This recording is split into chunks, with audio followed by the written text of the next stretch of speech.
যে এই সরকার যখন ক্ষমতা নিয়েছে তখনই কেন একটা বিপ্লবী সরকার ঘোষণা করলো না, এটা তাদের ভুল সিদ্ধান্ত ছিল। তারপর আপনি বলেছেন যে একটি জাতীয় সরকার এখনো যদি ভালো চায় তাহলে একটা জাতীয় সরকার গঠন করা দরকার, কিন্তু হঠাৎ করে এসে এখন আবার বিপ্লবী সরকারের আলাপ।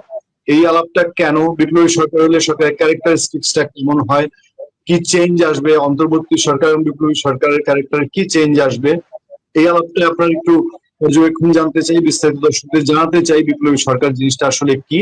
পাশাপাশি আপনি জানেন যে বাংলাদেশ সেনাবাহিনী ইস্যুটাতে আমরা কথা বলছিলাম, 25 জন সাবেক এবং বর্তমান সেনা কর্মকর্তার বিরুদ্ধে ওয়ারেন্ট নিয়ে 15 জন বর্তমান সেনা কর্মকর্তা, তাদের জন্য অনেকেই মনে করছেন যে সরকার যে সাবজেক্টটি নির্ধারণ করেছে সেটা তাদের জন্য। টিআইবি একটি বিবৃতি দিয়েছে, টিআইবি বলেছে এই বৈষম্য কেন হবে, সব আসামি এক ধরনের ফ্যাসিলিটি পাওয়া উচিত। এবং আজকে পত্রপত্রিকায় দেখলাম যে মেজর জেনারেল কবির আহমেদ তিনি কলকাতায় চলে গেছেন, সেখানে অবস্থান করছেন এবং একটি খবর পত্রপত্রিকা আছে। এই দুটি বিষয়ে আপনার পর্যবেক্ষণ এবং আপনার বিশ্লেষণ দর্শকদের জন্য আশা করছি। মেজর আখতারুজ্জামান রঞ্জন। আসসালামু আলাইকুম পূর্ণিয়া, আপনার মাধ্যমে আপনার অগণিত দর্শক শ্রোতাদেরকে জানাই আমার সালাম। আসসালামু আলাইকুম।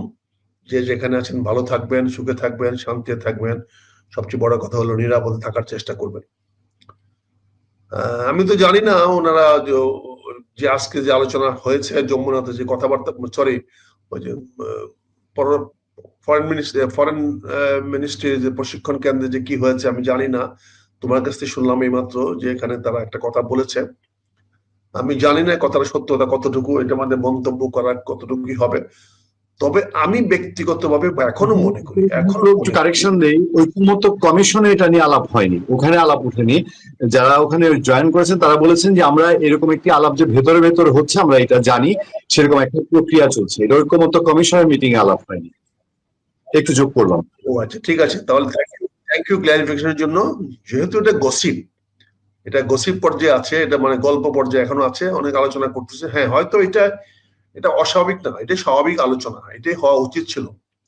কারণ 5ই আগস্টের পট পরিবর্তনের পরে 8ই আগস্ট আমাদের কাছে এইভাবে কাঙ্ক্ষিত ছিল না। একটা সরকার হবে, সেটা 5ই আগস্ট হতে পারতো, 6ই আগস্ট হতে পারতো, সেটা বিপ্লবী সরকার গঠন করতে পারতো। বিপ্লবী সরকারের দায়িত্ব ডক্টর ইউনূস সাহেব 2-3 দিন পরে এসে নিতে পারতেন, কিন্তু আমাদের 3-4 দিন সরকারবিহীন রাষ্ট্র পরিচালনা করার কোনো প্রয়োজন ছিল না। কারণ আইনগতভাবে এরা তো কোন সরকারি কর্মকর্তা কর্মচারী তো ওই 3-4 দিন কোনো ডিউটি করে নাই, অফিস করে নাই, অফিসে যায় নাই। তাহলে এগুলো কিভাবে দেখাবেন? ছুটি দেখাবেন, এক্সট্রাঅর্ডিনারি লিভ দেখাবেন, কিভাবে তাদেরকে দেখাবেন? তাদের বেতনটা কিভাবে সে বৈধ করেছেন আপনারা? কারণ তারা তো কাজ করে নাকি, অফিস আদালতে কেউ যায় নাই এবং যেতে পারে নাই, কারণ কোন সরকার অধীনে তারা যাবে। তখনই আমরা বলেছিলাম যে তাৎক্ষণিকভাবে একটা বিপ্লবী সরকার গঠন করলে কন্টিনিউটি অফ দ্য গভর্নমেন্ট হইতো, একটা চলমান সরকার থাকতো, এবং বিপ্লবী সরকারের পক্ষে এই বিপ্লব উত্তর সকল সংস্কারগুলো 10টাকে সুন্দর জায়গায় নিয়ে আসতে পারত। সাম্প্রতিক যে সমস্ত বক্তব্য আমরা শুনতে পাচ্ছি ছোট ছোট ক্ষুদ্র ক্ষুদ্র দলের কাছ থেকে, যদিও দল ক্ষুদ্র ছোট ব্যক্তি, যেমন এবি পার্টির ফুয়াদ সাহেব যে বক্তব্যটা দিয়েছেন খুবই সুন্দর, যে আমাদেরকে নতুন বন্দোবস্ত করতে হবে, নতুন ভাবে বাংলাদেশটাকে আবার গড়ে তুলতে হবে, এবং গড়ে তোলার জন্য আমাদের সামনে ঐক্যবদ্ধভাবে সবাই আগানো ছাড়া কোনো পথ নাই, এবং অতীতের জঞ্জাল মুক্ত করতে না পারলে সামনে আগানো কঠিন হবে। এটা খুবই সুন্দর বক্তব্য এবং গ্রহণযোগ্য বক্তব্য। আপনি যে বিপ্লবী সরকারের কথা বলছেন, আমিও কিন্তু প্রথম থেকে 5ই আগস্টের পর থেকে বলে আসছিলাম যে সরকারের উচিত ছিল বিপ্লবী সরকার গঠন করা। কিন্তু সরকার যে কোনো কারণে হোক, দেশীয় বিভিন্ন মানে ষড়যন্ত্র হোক, আন্তর্জাতিক চক্রান্তের কারণে হোক, বা সাহস ছিল না হয়তো, বা সেভাবে জাতিকে ফেস করার মতো মানসিকতা ছিল না হয়তো,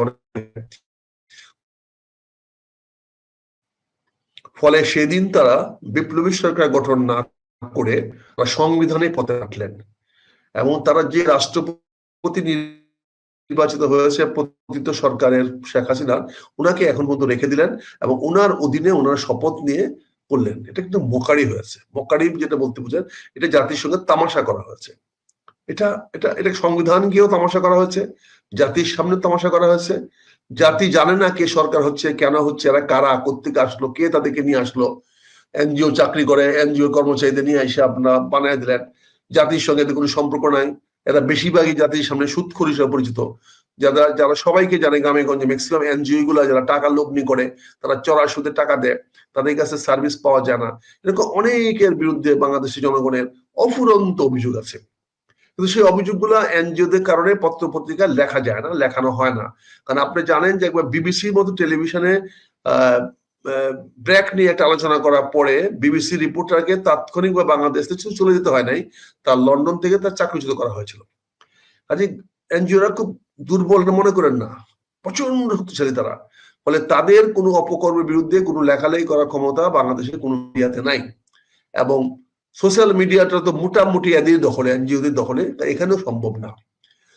কাজেই এই এনজিও তিনি সরকার গঠন করলেন, তারপরে মানুষের একটা প্রত্যাশা ছিল হয়তো এই সরকারটা ভালো কিছু করবে ডক্টর ইউনূসের দিকে তাকিয়ে। তারপরে 2-4 জন উপদেষ্টা যারা আসছিলেন তারাও ভালো ছিলেন। তারা মানে প্রথম দিকে তো brigadier Sakhawat was very promising, কথাবার্তা খুব স্পষ্ট করে বলছিলেন এবং অনেক আগাম কথা বলে বেচারা বিপদে পড়ে গেছেন। নাহলে উনি তো অবস্থাটা সঠিকই নিয়েছিলেন, উনি ঠিকই বলেছিলেন। পরবর্তীতে সবাই এই কথাটা বললেন, কিন্তু মাঝখান থেকে ব্রিগেডিয়ার সাখাওয়াতকে অনেকের কাছে মানে উনি বিতর্কিত হলেন, ওনাকে দৃষ্টিতে উনি খারাপ হয়ে গেলেন। যাই হোক, আজকে যে অবস্থায় সে দাঁড়িয়েছে, আমি জানি না কতটুকু ঐক্যমত্য হয়েছে। 3টি কারণে আমার মনে ঐক্যমত্য হওয়ার সুযোগটা হয় নাই মনে হয় কথাবার্তা। আমরা ট্রল নিউজে দেখলাম, সেটা দেখলাম যে মাননীয় প্রধান উপদেষ্টা সাহেব প্রথম বক্তৃতা জোর দিয়ে বলছেন যে আগামী ফেব্রুয়ারিতে নির্বাচন হবেই। তো হবেই বলতেছেন কেন? তার মানে কোনো প্রশ্ন আছে নিশ্চয়ই, কেউ বা কোনো প্রশ্নের মুখাপেক্ষি উনি হচ্ছেন যে নির্বাচন নাও হতে পারে। তো হবেই, এবং হবেই বলছেন যখন, তাহলে এখানে যদি আজকে ঐক্যমতের সবাই যদি ঐক্যমত দস্তখত না করে, জলাশয় দস্তখত না করে, তাহলে কি হবে? তাহলে কি নির্বাচন হবে? এরকম একটা পরিবেশ নিশ্চয়ই, পরিস্থিতি উনি বলেছেন। যেমন অনেকে বলে না যে আমাকে একটা গ্লাসে অর্ধেক পানি আছে, অনেকে বলে গ্লাসে অর্ধেক পানি, আবার অনেকে বলে গ্লাসটা অর্ধেক খালি। এটা দুটারই একটা অবস্থা আছে। এখানে হঠাৎ করে ইলেকশন উনি ঐক্যমত্য কমিশনের মিটিং ডেকেছেন, উনি সভাপতি রাখছেন। সেখানে তো উনি ঐক্যমত্যে কথা বলার কথা, ঐক্যমতে আসেন, ঐক্যমত হই আমরা সুন্দরভাবে নির্বাচনটা করে ফেলি। তাহলে এটাই স্বাভাবিক ছিল। তোমরা এই কথার মধ্যে এক ধরনের চাপ সৃষ্টি মনে হচ্ছে, চাপ দেওয়া হয়েছে মনে হচ্ছে যে নির্বাচন হবেই, তবে যদি আপনারা ঐক্যমত্যে সবাই মিলে আমাকে দস্তখত করে দেন, এরকম একটা কথা তো চলে আসে। কারণ কথার বৃষ্টির কথা আসে, মানুষ তো কথা বলতে গেলে একটা কথার পরে আরেকটা কথা আসে। না হলে ওখানে গিয়েই প্রথমেই উনি এটাকে দীপ্ত কণ্ঠে বলার কি প্রয়োজন ছিল, আমার কাছে মানে খুব একটা মানে বোধ দূরে নয়, আমার কাছে কিছু সন্দেহ বসে হচ্ছে। কারণ উনি অবশ্যই কথাটাকে ব্যবহার করেছেন, যেটা আমি টিভি স্ক্রোলে দেখলাম। সে অবশ্যই যখন উনি বলেছেন, তার মানে উনার আলোচনায় নিশ্চয়ই উনি ইনিয়ে বিনিয়ে বিভিন্নভাবে বোঝানোর চেষ্টা করেছেন যে আমাদের সবাইকে ঐক্যমত্যে দস্তখত করা দরকার। কাজে উনি প্রথমেই বলে গেছেন নির্বাচন হবে সময় মতো, আর পরবর্তীতে বলেছেন সবাই দস্তখত করার দরকার। অর্থাৎ কেন দরকার? নির্বাচনটা ফেব্রুয়ারি মাসে করতে হবে। আর যদি দস্তখত না করেন, তাহলে উনার এত ইচ্ছা থাকা সত্ত্বেও উনি হয়তো এটা করতে পারবেন না। এটা যদি না করতে পারেন, তাহলে ওনার সামনে বিকল্প কি? উনি তো সাংবিধানিক সরকার হিসাবে এখন উনি থাকতে পারবেন না। আমি তো আগেও বলেছি, যদি সংবিধানে যে তত্ত্বাবধায়ক সরকারের আইনটা বিলুপ্ত হয়েছিল, যেটা হাইকোর্ট এখানে করে দিয়েছে, পুনর্বাসন করে দিয়েছে, হাইকোর্টটাকে আবার চালু করে দিয়েছে, এখন সেটা সুপ্রিম কোর্টে আপিলে অবশ্যই আছে। তো 2-4-5 দিনের মধ্যে সুপ্রিম কোর্ট খুললে পরে সেখানে আপিলে যাবে, একটা রায় হবে। যদি রায়টা স্থগিত করে দেয়, তাহলে তো আমি বলছি, তাহলে তো নির্বাচন হওয়ার কোনো প্রশ্ন নাই, নির্বাচন ফেব্রুয়ারিতে হবে না, হওয়ার সুযোগও নাই। আর যদি উনি এটাকে স্থগিত না রাখে, যদি এটাকে আবার চালু করে দেন, জারি করে দেন যে না, সংবিধানের সেই ধারাটা চালু হয়ে গেল, তাহলে তো পরবর্তী 90 দিনের মধ্যে নির্বাচন দিতেই হবে। এবং গতকালকে যখন বলেছেন, আজকে যখন বলছেন ফেব্রুয়ারি নির্বাচন হবে, তার মানে আমরা চিন্তা করতে পারতেছি যে এই ধরনের কথা হবে। আর যদি না হয়, তাহলে কি হবে? তা সেখানে স্বাভাবিকভাবে একটা প্রশ্ন আসে, যদি নির্বাচন নিয়ে কোনো জটিলতা সৃষ্টি হয়, নির্বাচন সঠিকভাবে না হয়, তাহলে এই সরকার সামনে আগানোর পথ কি? কারণ সংবিধান মেনে উনি শপথ গ্রহণ করে সরকার গঠন করেছেন। অন্তর্বর্তীকালীন সরকারটা গঠিত হয়েছে এক্সট্রা এক্সট্রা মেজারমেন্ট নিয়ে, সাংবিধানিক শূন্যতার অজুহাত দেখিয়ে, নেসেসিটি অফ ডক্ট্রিনের অজুহাত দেখিয়ে এখানে অন্তর্বর্তী সরকার গঠন করার প্রক্রিয়াটা চালু আছে। কিন্তু যদি সংবিধানটা হয়ে যায়, পুনরুজ্জীবিত হয়ে যায়, যদি তত্ত্বাবধায়কের ধারাটা পুনর্বহাল হয়ে যায়, তাহলে কিন্তু আসন্ন থাকে না, তার নেসেসিটি অফ ডক্ট্রিন থাকে না। আর এই সরকার, আমি আগেও বলেছি, যেহেতু উনি বলেছেন যে ফেব্রুয়ারি পরে থাকবেন না, অর্থাৎ ওনার ডিসকন্টিনিউ করার, উনি চলমান না রাখার তত্ত্বটা বা ইচ্ছা উনি ব্যক্ত করে ফেলেছেন। তাহলে ওনার ব্যক্ত করলে ওনাকে তো আনউইলিং হর্সকে, বা উনি তো একবার সকালে এক কথা বলবেন, বিকাল আরেক কথা বলবেন, এটা হইতে পারে না। কাজে উনিও ফেব্রুয়ারি পরে থাকবেন না। তাহলে এখানে কিভাবে সরকারের কন্টিনিউটি বা সরকারের চলমান থাকবে? সেখানে আপনি যে প্রশ্নটা আনছেন যে বিপ্লবী সরকার এবং জাতীয় সরকার, আমি কিন্তু দুইটা সরকার আলাদাভাবে বলছিলাম। একটা বলছিলাম যে বিপ্লবী সরকার দরকার ছিল, এবং বিপ্লবী সরকারটা হওয়া দরকার ছিল বৈষম্য বিরোধী ছাত্র আন্দোলনের সকল নেতা কর্মীদেরকে নিয়ে। তরুণদের একটা সরকার হওয়া দরকার ছিল, তরুণরা একটা বিপ্লবী সরকার গঠন করতে পারতো, যেই সরকার গঠন করে তারা বাংলাদেশটাকে সামনের দিকে এগিয়ে নিতে পারত। বিপ্লবী সরকারের মূল চেতনা, মূল ধারণা, মূল প্রেক্ষাপট। সেই প্রেক্ষাপটে আমি বলেছিলাম যে অগাস্ট উত্তর বাংলাদেশে বিপ্লবী সরকার করা উচিত ছিল, এবং সেই সরকারটা করা হচ্ছিল তৎকালীন আন্দোলনের সকল যোগ্য ছাত্র নেতাদের এবং বিভিন্ন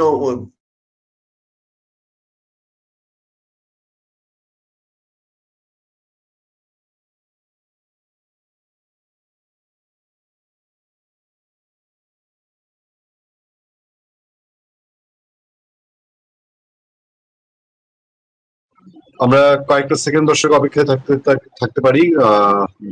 যেমন রঞ্জনের এন্ডে কখনো কখনো একটু সমস্যা আমরা দেখতে পাই। আমি যেটা বলছিলাম, কথাটা কন্টিনিউ করছিলাম, সেই কথাটা যেটা আমি চালাচ্ছিলাম সেটা হচ্ছে যে 5ই আগস্টের পরপরই তখন ওই বৈষম্য ছাত্র আন্দোলন নেতাদের নিয়ে এবং তাদের ঘনিষ্ঠ, তাদের আস্থাভাজন ব্যক্তিদের নিয়ে, তাদের সঙ্গে যারা বিশ্বাসী একত্রিত, তাদেরকে নিয়ে একটি বিপ্লবী সংগঠন করা উচিত ছিল। তারপরে আমি বলেছিলাম যে জাতীয় সংগঠন তাহলে কি হচ্ছে যে ওই ইয়ের আস্থা, যে ছাত্রদের আস্থা উপদেষ্টারা হারিয়েছেন, বা উপদেষ্টারা ছাত্রদের সঙ্গে টিউনিং করতে পারছেন না, এখন যে কারণেই সরকারটা নড়বড়ে হয়ে গেছে বলে একটা বিপ্লবী সরকার প্রয়োজন, এরকম কি? তাহলে আমি আপনার প্রশ্নগুলো শুনতে পাচ্ছি না। বললাম যে ছাত্ররা যারা বা এই তরুণ নেতারা বলছেন এদের আস্থা উপদেষ্টারা হারিয়েছেন, বা উপদেষ্টারা নিজেরাও বিভিন্ন ভাবে অভিযুক্ত হয়ে গেছে। আমি যেটা বলছিলাম আপনাকে, জি জি প্লিজ।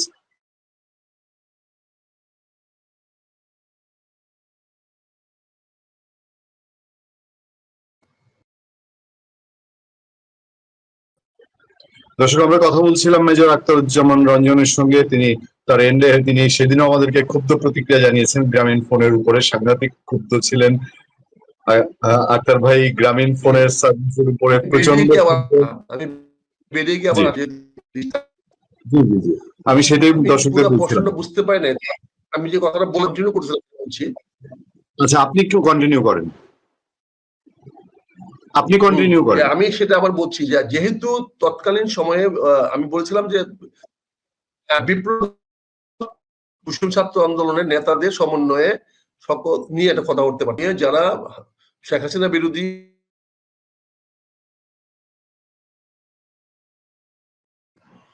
ও ফেসিস্ট বিরোধী যে ঐক্যটা হয়েছিল, সেই ঐক্যের যারা ছিল একসঙ্গে দলগুলো নিয়ে একটি বিপ্লবোত্তর জাতীয়, এবং আমি সেটা বলছিলাম যে ওই পরে যদি বিপ্লবী সরকার গঠন করতে পারলেন না, বিপ্লবী সরকারের পরবর্তী ধাপে বলেছিলাম যে তাহলে আপনাদের একটা জাতীয় সরকার গঠন কথা হয়েছিল সকল রাজনৈতিক দলকে নিয়ে, যারা আওয়ামী লীগ বিরোধী বা আওয়ামী লীগের যে তাদের বিরোধী ছিল, শেখ হাসিনা সরকারের বিরুদ্ধে সংগ্রাম আন্দোলন করেছে, যারা বিভিন্ন ভাবে কাজ করেছে, তাদেরকে নিয়ে একটি জাতীয় সরকার গঠন করা দরকার ছিল। সেটা হলো না।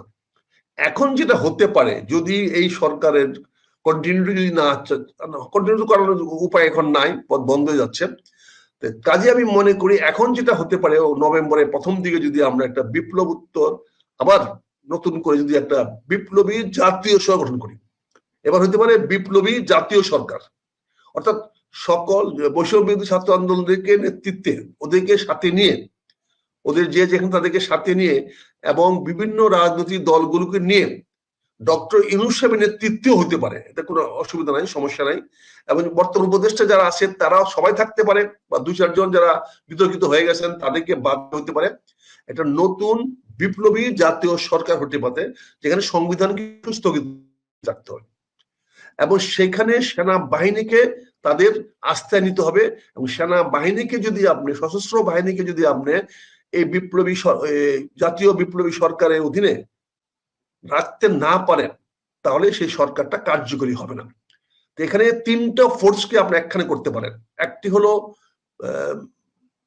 বিপ্লবী, মানে একটি হলো যে বৈষম্য ছাত্র আন্দোলনের সকল পক্ষ, আরেকটা হলো বিভিন্ন রাজনৈতিক দলগুলো যারা শেখ হাসিনা বিরোধী তথা আওয়ামী লীগ বিরোধী বা ফেসিবাদী বিরোধী, আর সেই সঙ্গে সশস্ত্র বাহিনী। এই 3টার কম্বিনেশন হয়ে, 3টাকে নিয়ে আপনি একটা পরবর্তী কয়েক বছরের জন্য, 3-4 বছরের জন্য একটা জাতীয় বিপ্লবী সরকার বা বিপ্লবী জাতীয় সরকার গঠন করতে পারেন, যেখানে সংবিধান সাসপেন্ড থাকবে এবং এই বিপ্লবী সরকার যখন যে আইন প্রয়োজন মনে করবে সেইভাবে আইন করে যাকে যেখানে কাজে লাগানো দরকার লাগাবে। যারা তার কথা শুনবে না তাদেরকে তাৎক্ষণিকভাবে বরখাস্ত করতে পারে, পানিশমেন্ট দিতে পারে, সাজা দিতে পারে এবং তাদের বিরুদ্ধে ব্যবস্থা নিতে পারে।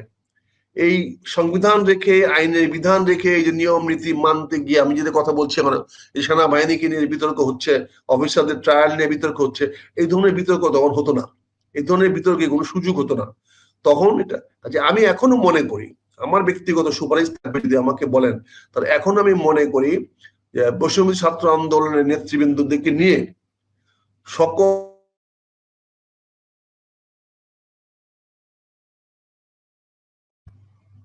বৈষম্য ছাত্র আন্দোলনের সকল নেতৃবৃন্দ, সকল রাজনৈতিক দল যারা ওই ছিল, যারা সরকারের বিরুদ্ধে ছিল, আওয়ামী লীগ বিরোধী, যারা বিভিন্ন ভাবে আন্দোলনে প্রত্যক্ষ বা পরোক্ষভাবে শরীক হয়েছে, তাদেরকে সবাইকে নিয়ে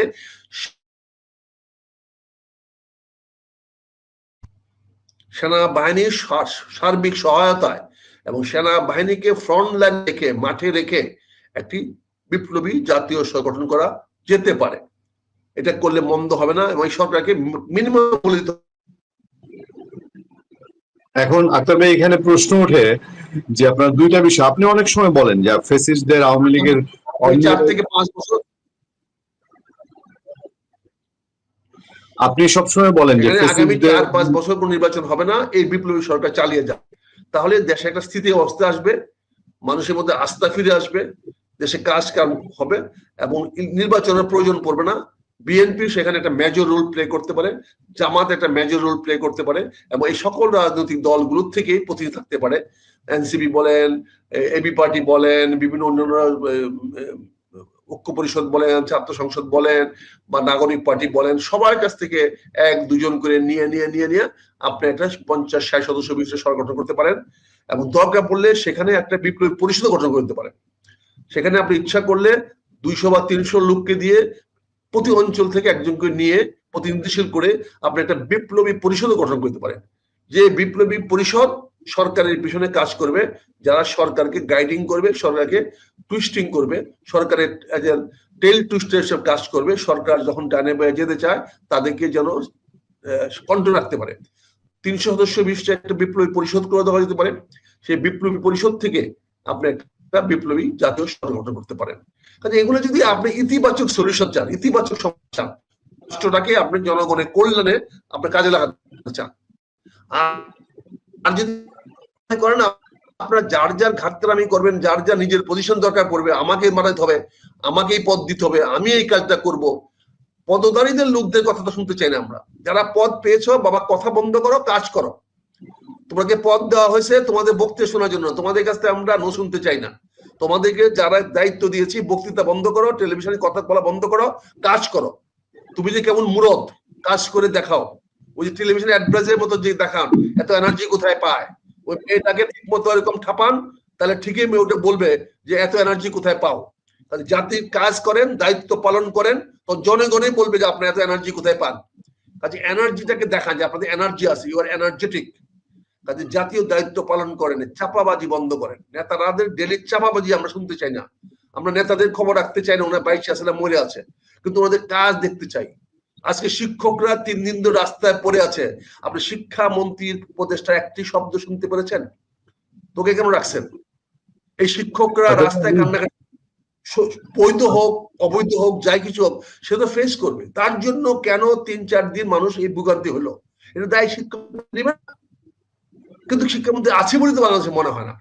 কাজে দয়া করে কাজ দেখান, আপনাদেরকে আমরা কাজ দেখতে চাই।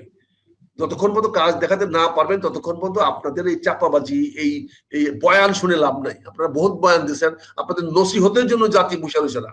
আপনি নসিহত দিতে হবে, আপনার অফিসের কাজ ছেড়ে গিয়ে ওখানে গিয়ে অনুষ্ঠানে গিয়ে বক্তৃতা দিবেন। অনুষ্ঠানে যাওয়া দরকারটা কি আপনার? আপনি অনুষ্ঠানে গিয়ে বক্তৃতা দিতে হবে কেন? আপনি যদি কিছু বলার থেকে প্রেস কে ডাকেন না, ডেলি একবার করে ডাকেন, আমার সারাদিন 24 ঘন্টা কি কাজ করলাম আপনারা জাতির সামনে বলে দেন।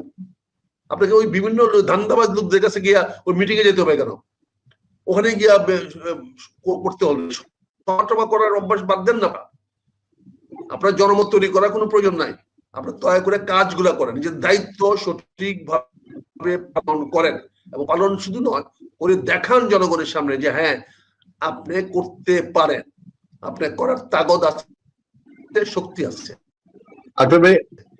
আমি আসবো জাতীয় সরকার, বিপ্লবী সরকার এবং সম্মিলিতভাবে সেনাবাহিনীকে নিয়ে, তরুণদেরকে নিয়ে, বৈষম্য ছাত্র আন্দোলন নেতাদেরকে নিয়ে একটি জাতীয় বিপ্লবী সরকার, এখনো একটি বিপ্লবোত্তর জাতীয় সরকার, বিপ্লবী জাতীয় সরকার গঠন করতে পারে, যার চালিকা শক্তি হবে সশস্ত্র বাহিনী। সশস্ত্র বাহিনীকে নিয়ে এবং সকল বাহিনী, ছাত্র যুবকদেরকে নিয়ে। আমি আবার আসবো আপনার কাছে। আমি একটুখানি আরেকটা বিষয় একটু আপনার কাছে একটু পরিষ্কার হতে চাই।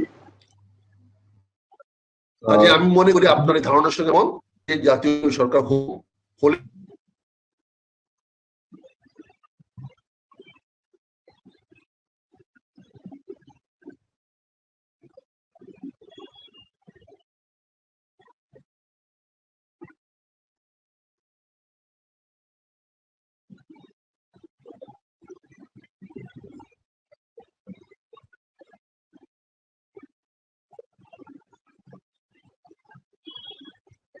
দর্শক, সম্ভবত মেজর আখতারুজ্জামান রঞ্জন আমাদের কাছ থেকে ডিসকানেক্ট হয়ে গেছেন। আমরা কথা বলছিলাম বিপ্লবী সরকার নিয়ে। আমার একটু জানার আগ্রহ ছিল মেজর আখতারুজ্জামান রঞ্জনের কাছ থেকে, যে তিনি বলছেন বাংলাদেশ সেনাবাহিনীকে অগ্রাধিকার দিয়ে এবং ফেসিবাদ বিরোধী শক্তিকে নিয়ে একটি জাতীয় বিপ্লবী সরকার। তবে আমি যে প্রশ্নটা ওর কাছে রাখতে যাচ্ছিলাম, যে উনি মেজর আখতারুজ্জামান রঞ্জন উনিও সবসময় বলেন যে আওয়ামী লীগের যারা অপরাধী তাদের বিচার করে, এবং অন্য যারা আছে তাদের সমর্থক, কারণ তাদের একটা বিশাল সমর্থক গোষ্ঠী, সো দ্যাট এই সমর্থক গোষ্ঠীকে বাকি রেখে একটি বিপ্লবী সরকার সারা দেশকে আবার কিভাবে ঐক্যবদ্ধ করতে পারবে, নাকি যে কারণে ব্যর্থ হচ্ছেন ডক্টর ইউনূস সরকার, প্রায় ব্যর্থতায় পর্যবসিত, সেই ব্যর্থতা আবার বিপ্লবী সরকারের কাঁধে আসবে, আরো একটি গোলযোগ লাগবে। এবং অনেকেই গৃহযুদ্ধের আশঙ্কা করেন, মেজর আক্তার করেছেন, এর আগে প্রফেসর কলিমুল্লাহ করতেন। সেই সব দিকে আবার দর্শকরা যাবে কিনা। মেজর আখতার হোসেন রঞ্জন আবারও যোগ দিয়েছেন আমাদের সাথে। আমরা এই মতামতটা, তবে আমি একটু 1 মিনিট আরেকটা জিনিস একটু পরিষ্কার হওয়ার জন্য, তার আগে আমি 2-3টা কমেন্টের দিকে একটু নজর দিতে চাই, শুধু জেনে থাকার জন্য। আপনার কোনো বিশ্লেষণ এখানে আমি জরুরি, আপনি প্রয়োজন মনে করলে করতে পারেন। বিপ্লবী সরকার নাকি তত্ত্বাবধায়ক সরকার, 21শে অক্টোবর সুপ্রিম কোর্টের দিকে তাকিয়ে আছে, এরকম একটি বক্তব্য। তারপর আরেকজন বলছেন দর্শক যে বিপ্লবী পরিষদ যাদেরকে নিয়ে গঠন করা, তারা যদি উপদেষ্টা পরিষদের মধ্যে দুর্নীতি পরায়ণ হয় তাহলে দেশের অবস্থা কি হবে, আপনার কাছে জানতে চাইছে। পাশাপাশি সুপ্রিম কোর্টের বিষয়টি বারবারই আসছে, বিপ্লবী সরকার নাকি তত্ত্বাবধায়ক সরকার। 31শে অক্টোবর বাংলাদেশ সুপ্রিম কোর্ট তত্ত্বাবধায়ক সরকারের রায় দিচ্ছেন। আরো বিভিন্ন রকম মন্তব্য আছে। আপনার কাছ থেকে অনেকে জানতে চান যে আপনি কিশোরগঞ্জ ইলেকশন করছেন কিনা, আমি নির্বাচন করছি কিনা জানতে চায় একজন। তারপর উপদেষ্টা পরিষদের দুর্নীতি নিয়ে মন্তব্য আছে। পূর্ণিয়া ভাইকে কেন গ্রেফতার করতে হবে বুঝলাম না, একজন বোধহয় গ্রেফতারের দাবি জানিয়েছে, আমি জানি না আমার কি অপরাধ। তারপর আরেকটা ভালো বিশ্লেষণ আছে একজনের, বিএনপি তো ছাগলের 3 নাম্বার বাচ্চার নাম্বার বাচ্চা, বর্তমানে নাবালক পার্টিকে তো বিএনপি ভয় পায়। বিপ্লবী সরকার হাসি লাগে কথা শুনে, আসল কথা বলেন আক্তার ভাই। সেনা শাসন জারি হচ্ছে কি? আমি আর লম্বা করতে চাচ্ছি না আক্তার ভাই, আমি আপনার কাছ থেকে যে জিনিসটা ক্লিয়ার হতে যাচ্ছে, আপনি অনেক সময় বলেছেন যে আওয়ামী লীগের অপরাধীদের বিচার হোক, আওয়ামী লীগের যারা দোষী তাদের বিচার হোক। এখন দেশের একটা বড় জনগোষ্ঠী আওয়ামী লীগকে সমর্থন করে। আপনি যদি জাতীয় বিপ্লবী সরকার গঠন করেন, সেখানে যদি এত বড় একটা জনগোষ্ঠীকে সম্পৃক্ত না করেন কোনো ওয়েতে, এবং সেনাবাহিনী নিয়ে আপনি দেখেছেন এই সরকারের সময়, আমরা বুঝি আপনি বুঝেন সেনাবাহিনীকে তারা কি চোখে দেখছেন, কি করছেন। ইভেন আসিফ মাহমুদ সজীব ভুইয়া তার বক্তব্য প্রকাশ হয়েছে, যেটা প্রকাশ করেছে হাসনাত আব্দুল্লাহ, যে সেনা প্রধান বুকে পাথর বেঁধে ডক্টর ইউনূসকে মেনে নিয়েছিলেন। এরকম একটা সিচুয়েশনে মেজর আক্তার হোসেন রঞ্জনের এখানে আজকে বোধহয় নেটওয়ার্ক খুবই সমস্যা। আক্তার ভাই যদি আবার ব্যাক করেন আমরা তাহলে আক্তার ভাই এই বিষয়টা আপনি এই বিষয়টা মতামত শুনতে পাচ্ছেন? জি, এই বিষয়টা আপনার মতামত জেনে শেষ করবো আজকে। আমি আপনার কমেন্ট শুনলাম। জি, আর আমি বলছিলাম যে আওয়ামী লীগের যে সমর্থক গোষ্ঠী এত বিপুল জনগণকে বাইরে রেখে জাতীয় বিপ্লবী সরকার কতটা সফল হবে। আপনি বলছেন যে ফ্যাসিস্ট বিরোধী শক্তিদেরকে নিয়ে বিপ্লবী জাতীয় সরকার এবং সেনাবাহিনীকে গুরুত্ব দিয়ে, কিন্তু আমাদের সেনাবাহিনী নিয়ে এই সরকারের দৃষ্টিভঙ্গি সম্পর্কে সবাই জানে, সবার ধারণা ক্লিয়ার। আর আওয়ামী লীগের এত বড় একটি সমর্থক গোষ্ঠীকে বাইরে রেখে আপনি যখন একটি শক্তিশালী সরকার চিন্তা করবেন, তাহলে সেটা কিভাবে সম্ভব? আওয়ামী লীগের বিচার করেন, আওয়ামী লীগ অপরাধীদের বিচার করেন, কিন্তু তার যে সমর্থক গোষ্ঠীটা আছে তাকে বাদ দিয়ে কিভাবে সম্ভব? আক্তার ভাই।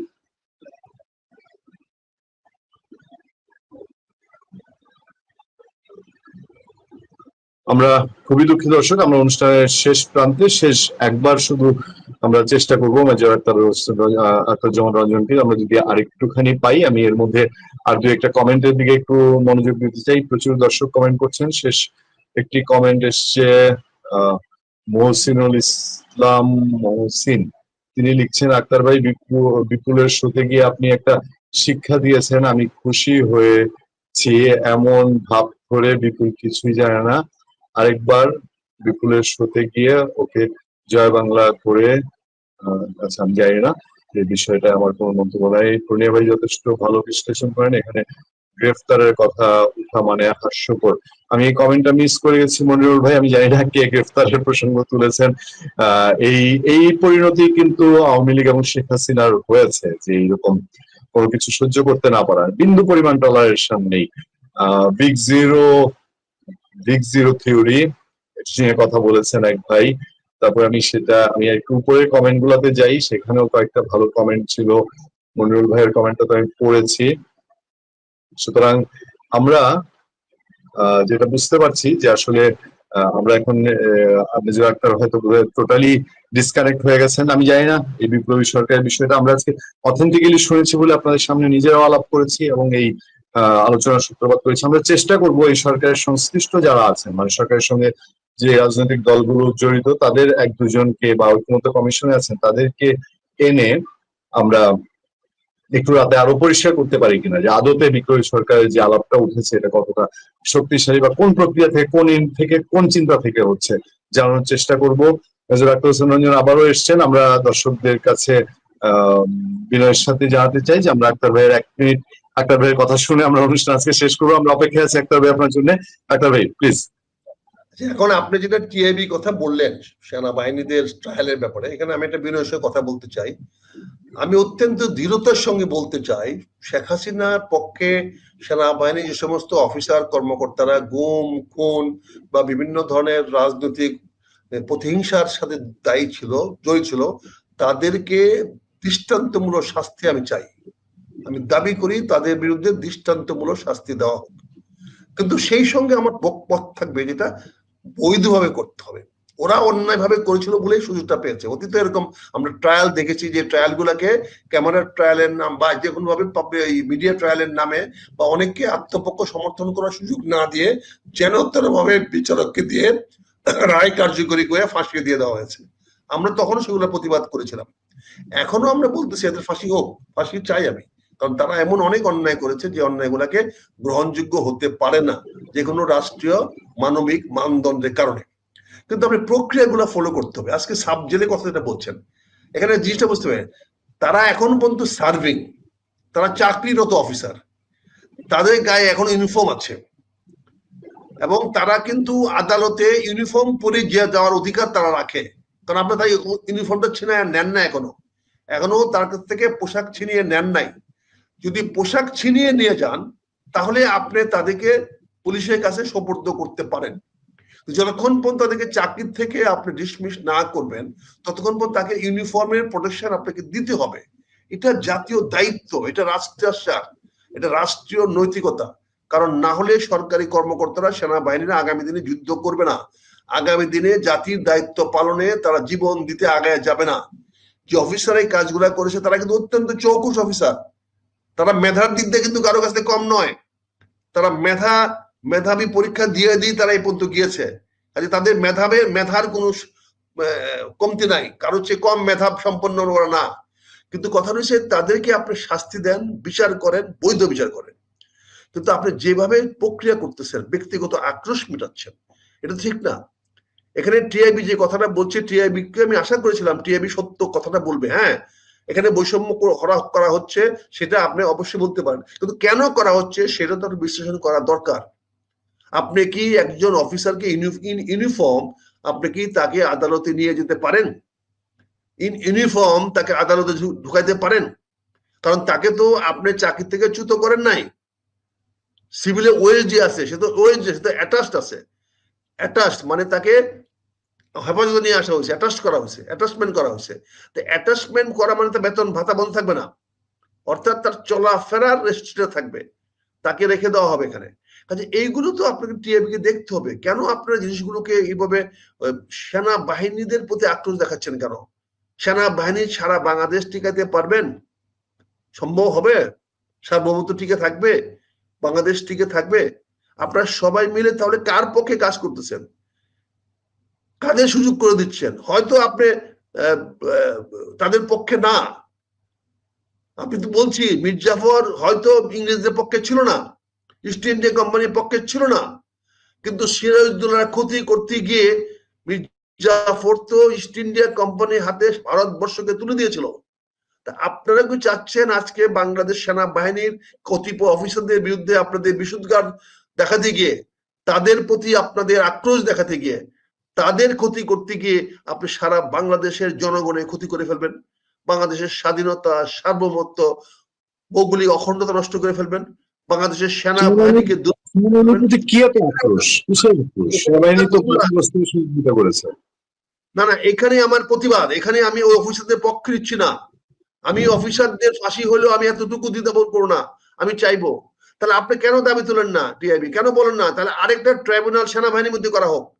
আপনি তো আমার আন্তর্জাতিক অপরাধ ট্রাইব্যুনাল অ্যাক্টে আরো আদালত করতে তো কোনো মানা নাই। আপনি আরেকটি আদালত সামরিক বাহিনীতে করেন, সেখানে সামরিক কর্মকর্তা দিয়ে বিচার বসান, সেখানে তদন্ত ওখানে দিতে পারেন, একটা তদন্ত সামরিক বাহিনীতে করান, পুলিশে লাগবে তো কথা নাই। অপরাধ আন্তর্জাতিক অপরাধ ট্রাইব্যুনাল অ্যাক্টের অধীনে পুলিশের কোনো কিছু করার নাই। এখানে তিনটি স্টেজ, তিনটি স্তর। একটি ট্রাইব্যুনালের বিচারক নিয়োগ, ট্রাইব্যুনাল গঠন, দ্বিতীয় হলো তদন্ত প্রতিষ্ঠান তৈরি করা বা তদন্তকারী নিয়োগ করে দেওয়া, তৃতীয়ত হলো প্রসিকিউটর নিয়োগ দেওয়া। সেই প্রসিকিউটর তো আপনি জেনারেল দিতে পারেন, আর্মি অফিস দিতে পারেন, আপনি তদন্ত করার দায়িত্ব তো আর্মিকে দিতে পারেন, আপনি কোর্ট তো আর্মিকে তো করাইতে পারেন, নট নেসেসারি কোর্ট জজ কোর্টের লোক লাগবে। আপনি তিনটা দিয়ে সেনাবাহিনীতে কোর্ট করে আপনি তাদের বিচার করান, তোকে বলে সেই বিচারটা প্রকাশ্যে করান, সবাইকে দেখান, কিন্তু বিচারটা ইউনিফর্ম পরে তারা বিচার আর্মির কোর্টে আসুক। যদি তারা দোষী হয় তাদের ফাঁসি হবে, যদি নির্দোষ হয় তারা তাদের চাকরিতে পূর্ণ বহাল হবে। এখানে তো তাদের মান সম্মানের প্রশ্ন না, প্রশ্ন হলো প্রসিডিউর।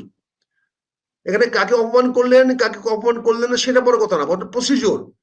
আমি মনে করি ইউনিফর্মধারী কোনো অফিসারকে কোনো অবস্থাতেই সামরিক আওতার বাইরে কোনো বেসরকারি আদালতের বিচারের সামনে নেওয়াটা সৈনিকদের মনোবলের প্রতি আঘাত করা হবে, সেনাবাহিনীর মনোবলের প্রতি আঘাত করা হবে।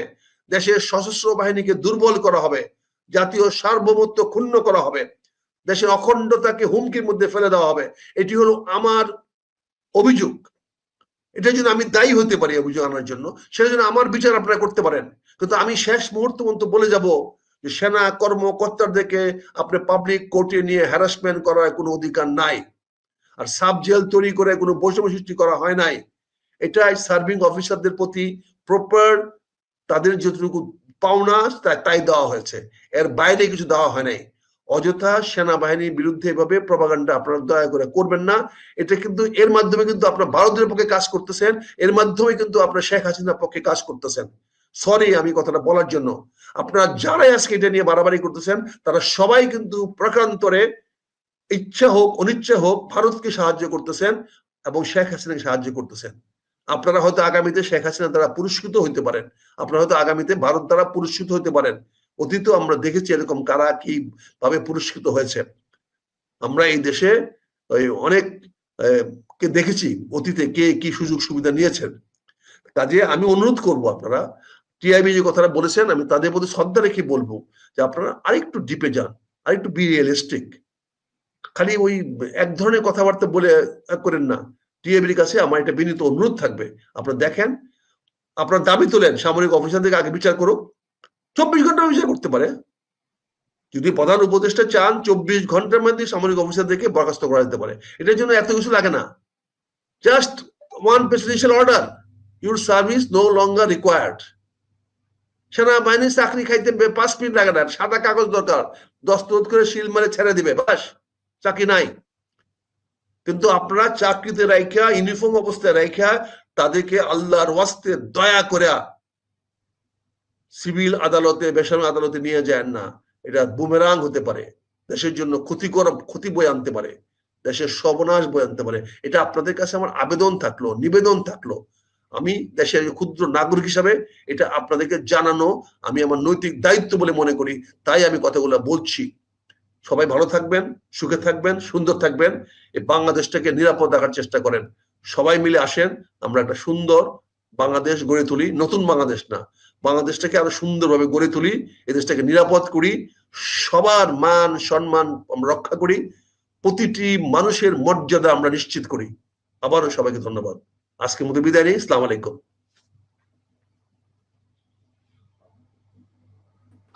আপনার কথার সাথে শেষ একটা মন্তব্য করে শেষ করি। আমি কয়েকদিন আগে একটা আলোচনায় বলছিলাম যে আওয়ামী লীগের কোনো না কোনো একটা অংশ আনুষ্ঠানিকভাবে একদিন এই সরকারকে গলায় ফুলের মালা দিবে এবং ধন্যবাদ জানাবে, আনুষ্ঠানিকভাবে ধন্যবাদ জানাবে তার উপকার করার জন্য। গত 1 বছরে যা যা করেছে অনেক কিছুই পরে তার জন্য এই সরকারের হিতে বিপরীতে আওয়ামী লীগের ফেভারে গেছে।